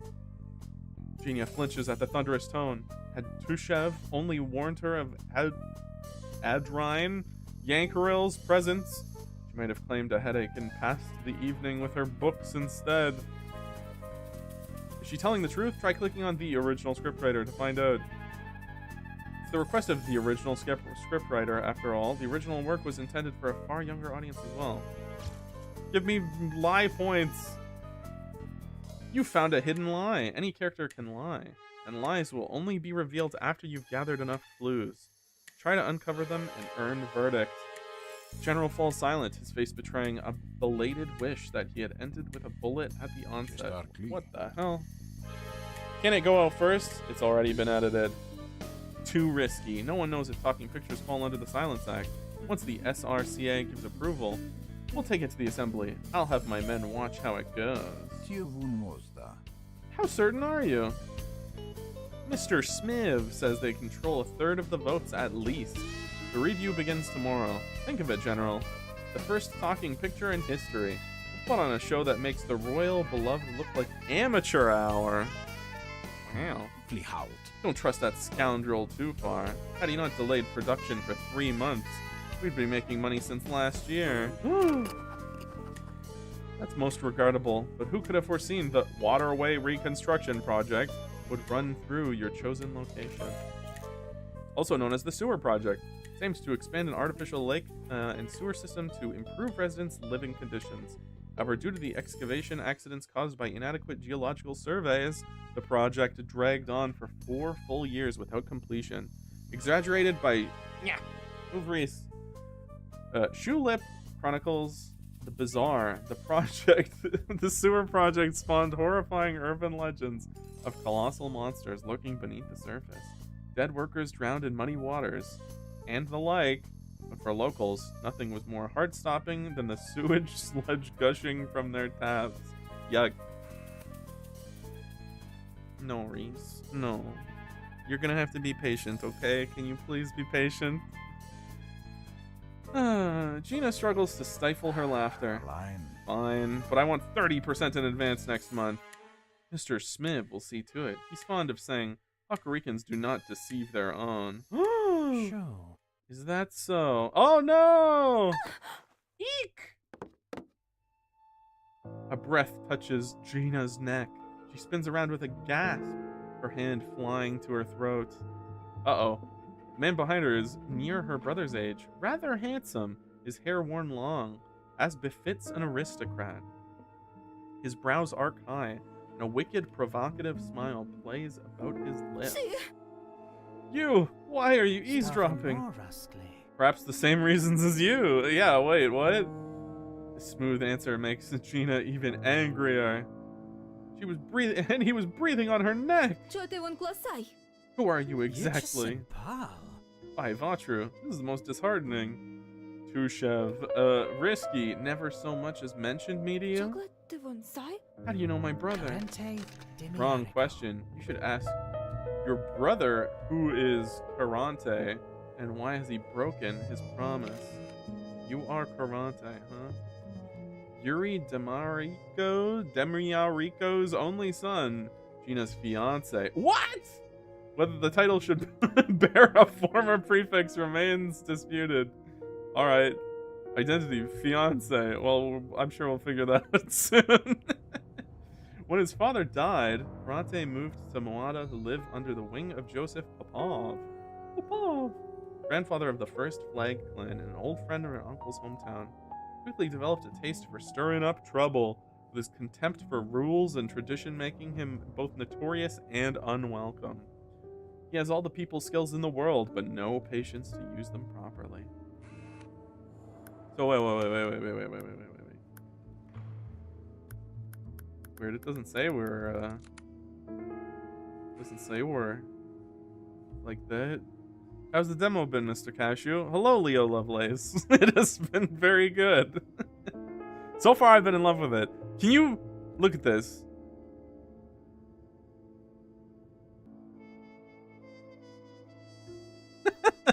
This person is my twin! Separated from birth! Can you believe it? I can't believe it. I love it. I love it so much. I'm a big fan.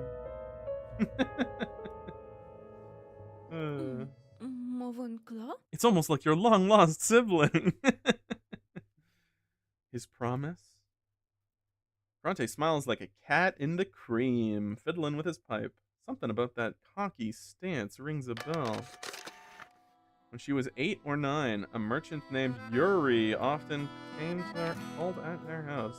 Hello, Yuri. Deceased businessman.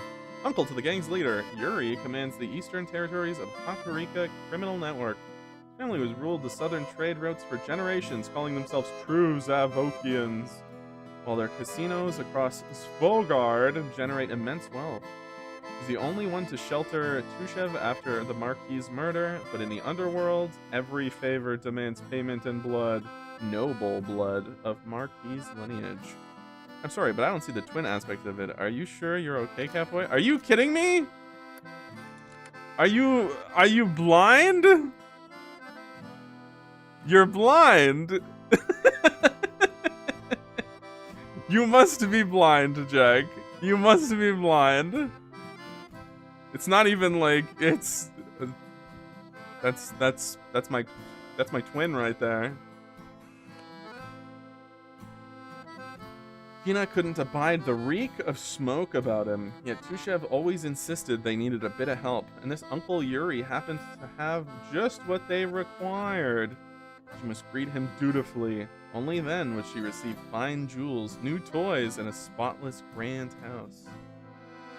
She mutters, always, such matters always come to grief over money, and Gina is sorely vexed. She detests them. The very affairs that kept her brother even more occupied and leave her even more isolated. I genuinely don't see it, and I'm not trolling.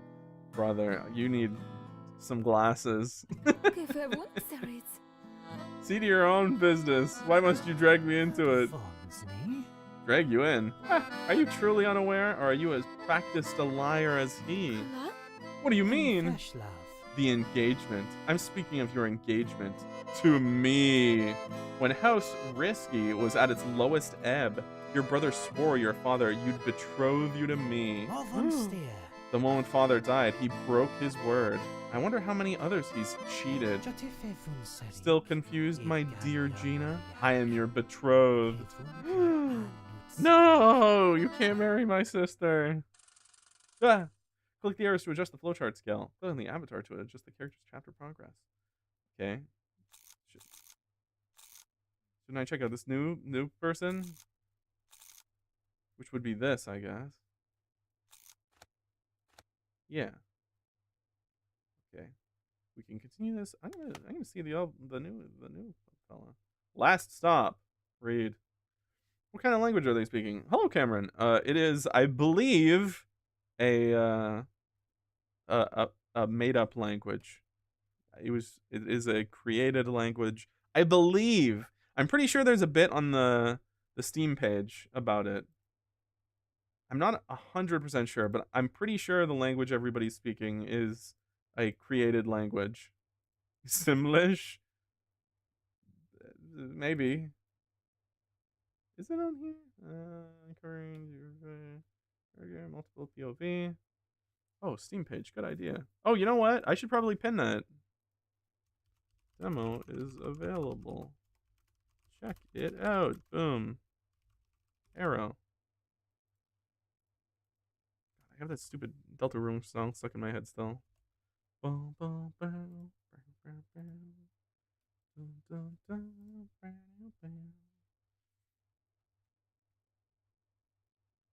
Yeah, there are some characters in this game who I see them and I'm like, holy shit. That is my my relative.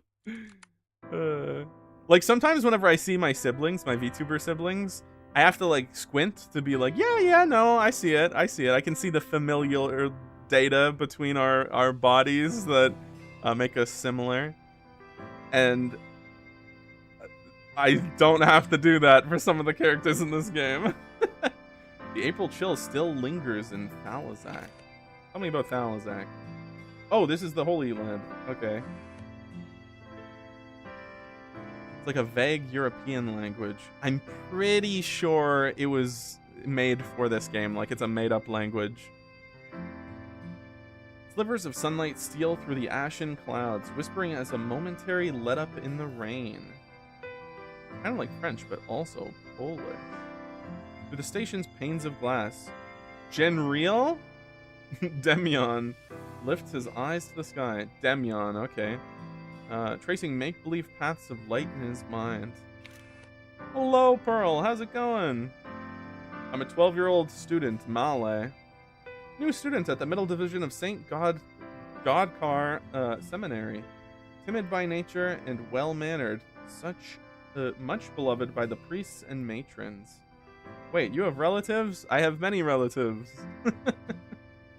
Raised in a blended family, he grew somewhat distant from his parents, who devoted more attention to his sickly younger sister.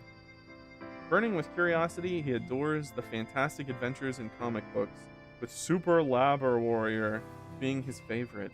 In the dead of night, he dreams of possessing the power to save the world, just like his hero. Still job hunting. At least my phone's fixed. Yay! Huzzah! Good to hear. Back to lurking. Enjoy. Good luck, Kashu. Thank you, thank you. Good luck with the job hunting. Lord knows it's not easy. The papers say meteors once blazed across Thalazak's winter skies. Tell me about meteors. An uncommon celestial phenomenon caused by celestial bodies, rocks, or dust rapidly burning through the atmosphere, emitting fleeting radiance. Throughout the ages, meteors have borne similar legends across civilizations. In the West Lyri faith, they are regarded as divine oracles, revelations descending from the heavens, conveying the gaze of Birctreel thereof. Voice acting in songs based on an originally created language. Hey, there you go. I was pretty sure that it was, but I mean, I didn't want to speak certainty of it. At the time, however, Grenerl was in his father's study city, reuniting with his family, and missed the spectacle altogether. Sorry, I'm very distracted because Reese is like being an absolute nightmare right now. Now with his valise in hand, he follows the throng off the platform, returning alone to his other father's hometown. Gran! Freaking Christia! Gran, over here! Gren lifts his head to call his friend, Rhyhart, bows down the station steps and runs to meet him. Months have passed, and Rhyhart's hair is shorn even shorter. Looks like your arm's messed up, buddy. He cares not for a straw for the girl's disappointed sighs. Dog nod or not, nothing shall hinder his performance on the field. What draws the eye more than a plaster cast and bandages swathing his left hand? The weight of it seems to pull him awry. He lurches along like a drunken tar. Sure? This winter break dragged on forever, didn't it? Tell me about winter breaks. The period when school and instructors close for the holidays during the cold season. The winter break at St. Godhrkar Seminary is concentrated in February, but lower grade students received an additional month off to welcome the new semester starting on April 1st, the day of holy indulgence. Precisely because of this, truancy among children accounts for a notably high proportion of crimes committed on that day. Grenerl keeps well clear of the injured arm, slipping his own over Reinhardt's shoulder. I knew I was going to say Reinhardt because I kept seeing that name and wanting to say Reinhardt. Reinhardt's shoulders and nothing. With a small pang of envy, how his friend had shot up another few inches. His voice deeper now, too. At this rate, no one will believe he's the older one anymore. Anyways, welcome back, bro. Thanks, man. Good to be back. What happened to your hand? I'll spend the lie points, yeah. What happened to your hand? Well, a little mishap during a football match. Oh, I immediately got the refund on it. Yahoo! Sick. Reinhardt looks away, as though to hide his embarrassment. So you didn't get it in a football match. That's interesting. I cannot see how such a thing could happen. You're probably the tallest one in the Godhrkar Scouts by now. Over Reinhardt's shoulder, Gren spots Shuhite sighing behind them. Tell me about Shuhite. They're a 24-year-old researcher. They are Malay, a gentle yet daring young man who, after marrying his longtime quarry, Arif Shemhel, built a blissful family. Raised with devoted care by his adoptive parents, Shuhite chose to adopt the orphaned Reinhardt after marriage, sharing selfless love and compassion with Arif.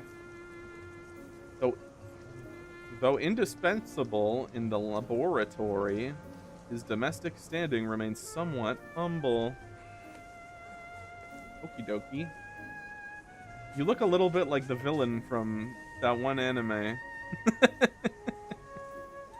can't remember his name, but he's I think it's Demon Slayer, the one that has the red eyes, the black hair, the black short hair, wears a hat, white suit, kind of looks a bit like Michael Jackson. Can't remember the guy's name, but it's giving me those vibes. Wears his usual white coat, his hair neatly combed.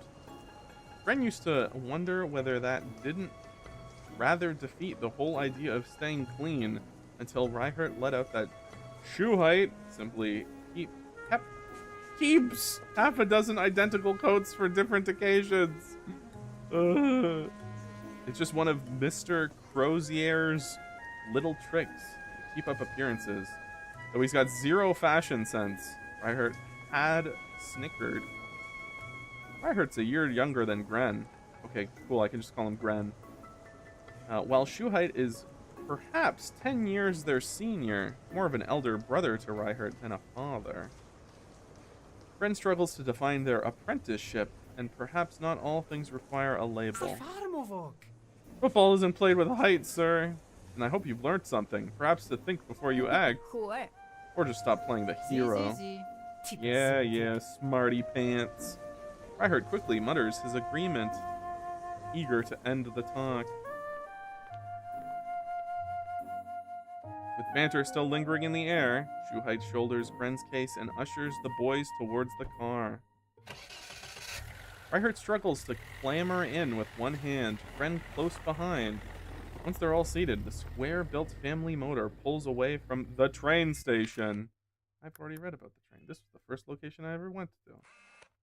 That's me, Arif. Is Arif well? Tell me about Arif. Whoa, Arif looks fucking awesome. Pardon my French. Arif looks really cool. Wife of Shuhite Krausier, whose relentless pursuit finally culminated in their marriage 4 years prior. Identity wife. Highly career-driven and meticulous, Arif's schedule is perpetually packed, leaving most domestic duties to Shuhite's care, who bears them gladly. Capable of devising comprehensive solutions for critical matters, she earned the nickname Commander from Reinhardt behind her back. Oh, well enough. As busy as you'd expect. There's a touch of loneliness in his tone, mirroring Gren's own. Reinhardt smothers a laugh in the back seat. And you, how was your holiday? Malata must have been warmer than here. General pauses, weighing which truth to tell. His father stands like an unseen wall between mother and son, yet her remarriage and the little ones growing have brought her joy. Gren believes it's a good thing, but for him, only his mother's life has changed. He still feels as though he were curled on the bed in the old house, hearing nothing but his own breathing and the fading footsteps of departed kin. We reunited with Mr. Demian. He said his work on the waterway project is nearly done, and when it ends, he'll come live with us. Which one of these sentences do I think is a lie? I don't know if either of them are lies. Really? That's good then. Mr. Demian must be glad. Oh, Mrs. Demian. Whoops. Hello. Identity, mother. Gren's mother and youngest daughter of the Bozarin family. With her husband constantly away on business trips, she's determined to keep the family close through carefully planned vacations. Cheerful and unpretentious, her nature makes her popular wherever she goes, though it occasionally led her to overlook finer details. Old school friends with Arif, the two bonded over their shared love of photography and have remained inseparable ever since. Character unlocked. Yes, mother also says the next winter we'll all visit Grandpa Verimal. He has 2 new puppies. Holy shit, Grandpa looks awesome. They're a hunter, seasoned keeper of Kajin's hunting grounds, said to have been a desperado. Even after leaving that life behind, he never fully readjusted to civilized society. For years, he has maintained a close friendship with Verithisis Order Chief Salt Molnathan. Salt Molnathan. often hosting guests from Thalzak for mountain retreats. Thanks to his peculiar hospitality, many a weary scholar seeking respite have ended up in the unfortunate care of St. 17 Hospital? Okay.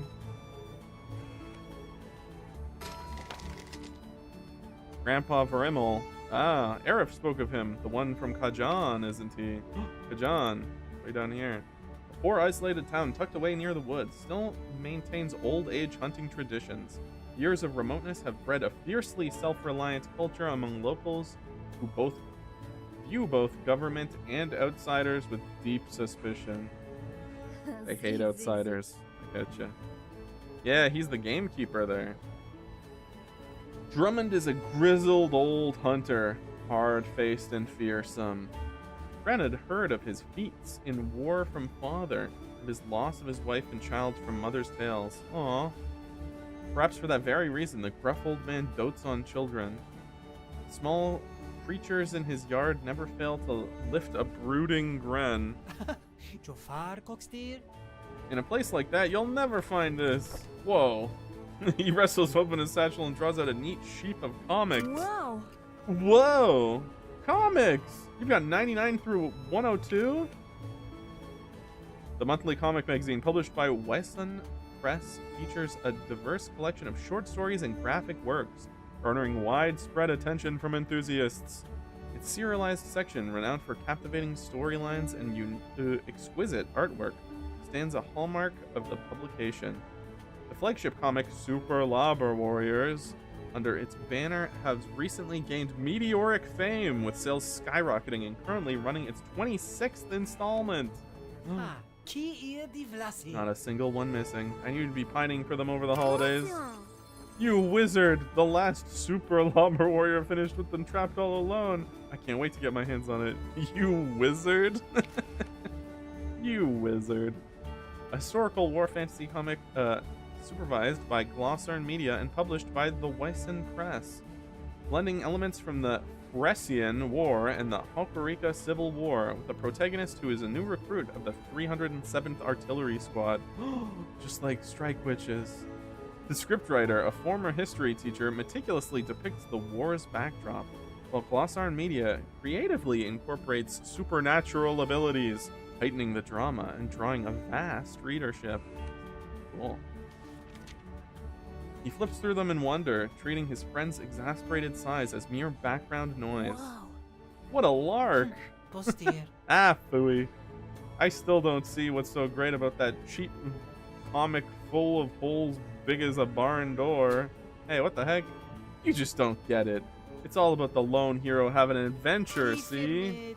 Aren't the powers getting a bit absurd? Blow a horn and it's stronger than a Lauber 307? Come on, that's just lazy writing.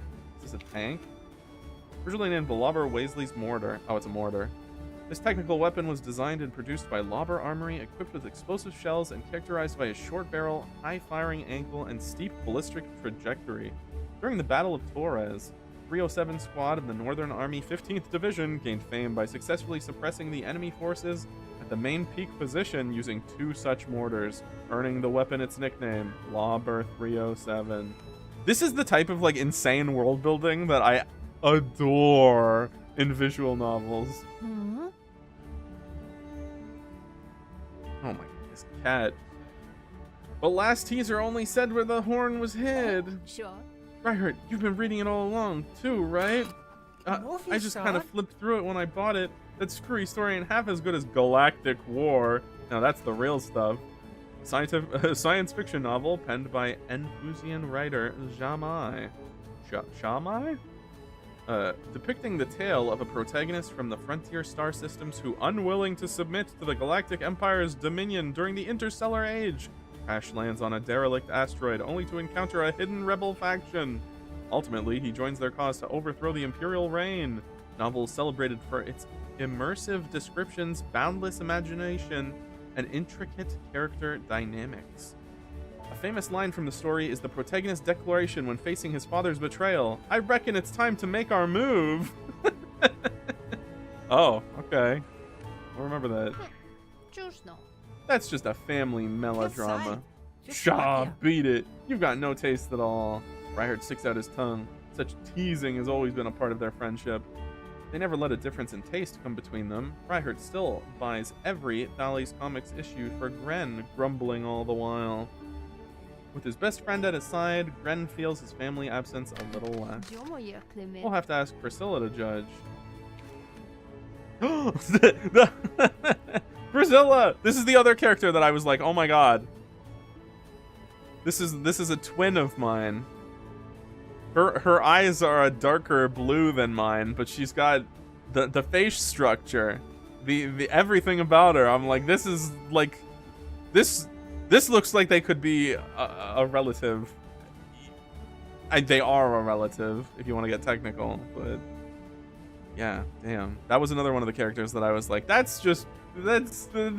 my twin. Student at St. Godhrkar Seminary, Middle Division, raised in the Holy City Parish with an intimate knowledge of every blade of grass. A lover of musical arts with a melodic voice, her dulcet tones as a choir member once graced the baptismal festival with divine radiance. Once beloved by classmates and teachers alike, she has lived as a boarder.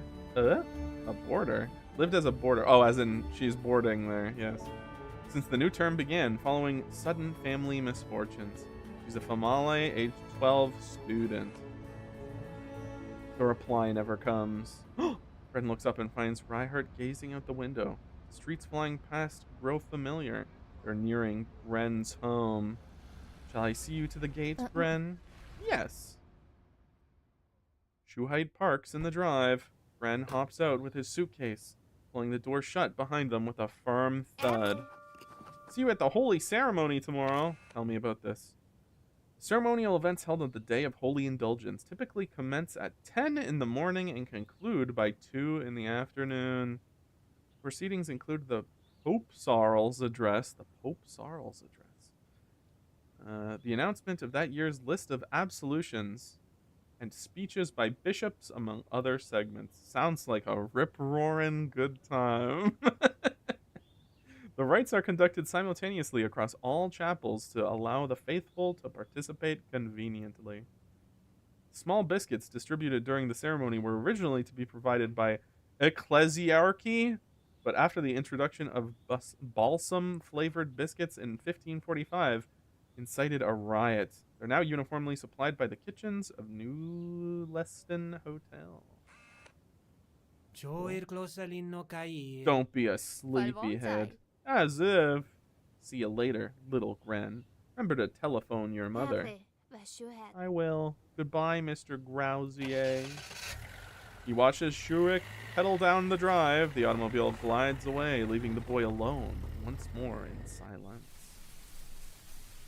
Rain-wet leaves lie scattered, stirred now and then by a breeze. In the stillness, the house behind them seems to sing his name. He lifts his case and pushes the door open. Auntie! Freshly dusted furniture and neatly drawn curtains greet him. But there's no sign of the housekeeper. Are you there, Auntie? Had Mother lied about her coming? Or had the woman, guessing he would arrive alone, chosen to stay away? Oh, Gren. Whoa, this room rocks. The boy carries his suitcase into his room. The room's clean. Cool air greets him. Ah! Whoops. Oh. If you click the kaijus. What the hell? Sick. These toys, if you click them, it brings you to a Steam page for another game. Kaiju Incorporated. Interesting.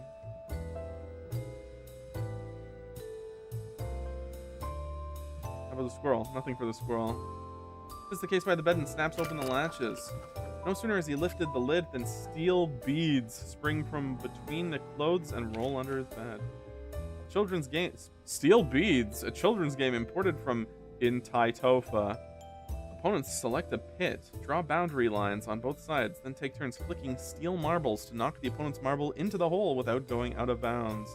The first to succeed wins and claims the loser's marble. After being popularized by a priest at an obscure academy, this game now has spread throughout Thalizak. Certain districts even host specialized marble shops where players can purchase new sets and engage in matches. Cool. Brother.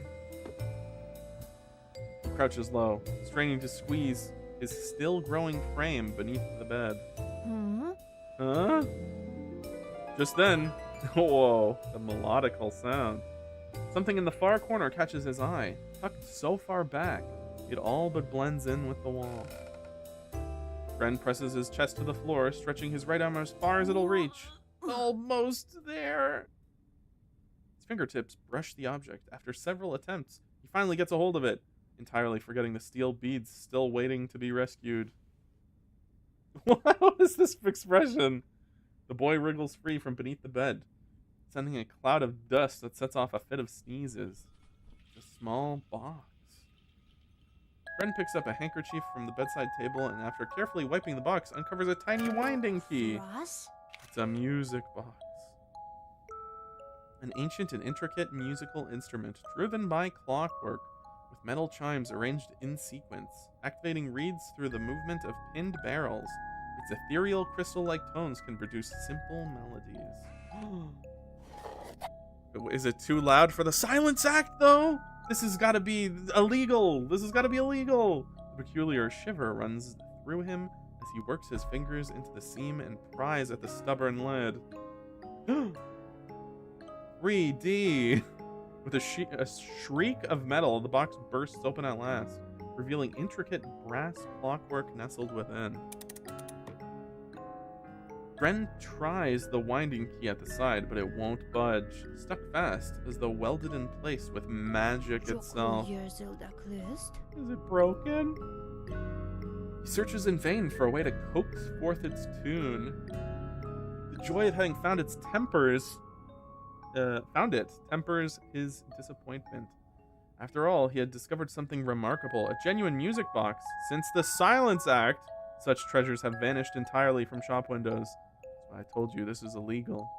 Holding the illicit music box, Ren feels a deliciously wicked thrill, and his heart races. Even after he crawls into bed hours later, the feeling clings to him. In the hush of night, the music box played air seems to call to him, almost as if it were alive. Spooky. Woo! Mamma mia. Well, this is where I'm going to call it for now. There's still more. You can still keep going, but you can do that yourself because the demo is available right now. It's in the description. So go check it out so that you can actually see everything that there is to see before it comes out. I'm already incredibly impressed. I talked about it before, but let me put some BGM while I talk for a bit. Here, have some papaya. Yeah, I talked about it briefly before, but as somebody who has played a lot of visual novels before, it's like you will get like 8 to 10 different backgrounds. You'll get like one static picture of a character and then different variations of their face and stuff like that. I can't even imagine the sheer number of assets that I have already seen so far in the single episode that I have played for the 3 characters available. So that's a lot. That's a lot of Birctreel art. Birctreel, by the way, had I not said it before, that's my parent. I am a Birctreel kid. You look at me and you see the same DNA as these characters. Jenna, that's me. Priscilla, I think the other person was. That's me. The DNA is there! But that is where I'm gonna have to call it for now. I need to go make some food and get some thumbnails prepared for next week's stuff. Let me ship you off to the next stream, which is going to be today. I have another stream in 2 hours and some change. Almost 3 hours, I guess. where we are going to be finishing Warhammer 40k Space Marine 2. I believe we're going to be able to finish it. That starts at 9 p.m. EST, so in a bit. But yes, hopefully I'll see you there. And if I don't, enjoy the rest of your night, day, wherever you find yourself, and I will see you when I see you. Bye-bye. Thank you. Catch you later.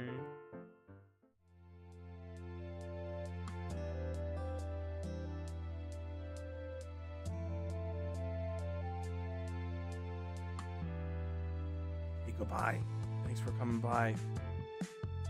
Again, I said it before, I'm not just glazing this game because it is my parents who made it. I have played a lot of visual novels, and I am very, very, very impressed with what I have seen so far. When this comes out fully, you better fucking believe I'm gonna play it. Pardon my French again, so I'm sorry.